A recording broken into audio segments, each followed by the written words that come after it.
Chapter 6. How does a China rabbit die? Can a China rabbit drown? Is my hat still on my head? These were the questions that Edward asked himself as he went sailing out over the blue sea.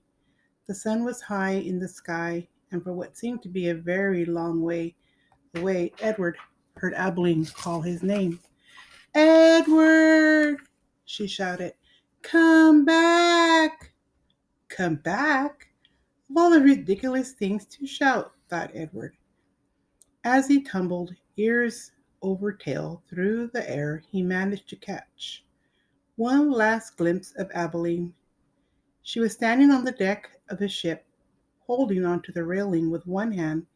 In her other hand was a lamp. No, it was a ball of fire. No, Edward realized. It was his gold pocket watch that Abilene held in her hand. She was holding it up high, and it was reflecting the light of the sun.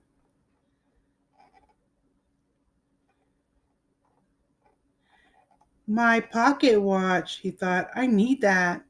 And then Abilene disappeared from view, and the rabbit hit the water with such tremendous force that his hat blew off his head. That answers that question, thought Edward, as he watched the hat dance away on the wind. And then he began to sink. He sank and sank and sank.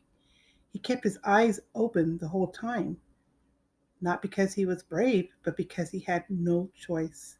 His painted on eyes witnessed the blue water turning to green and then to blue again. They watched as it finally became as black as night.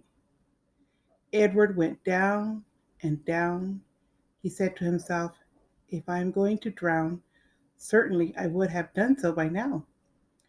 Far above him, the ocean liner, with Abilene aboard it, sailed blithely on, and the China rabbit landed, finally, on the ocean floor, face down, and there, with his head in the muck, he experienced his first genuine and true emotion.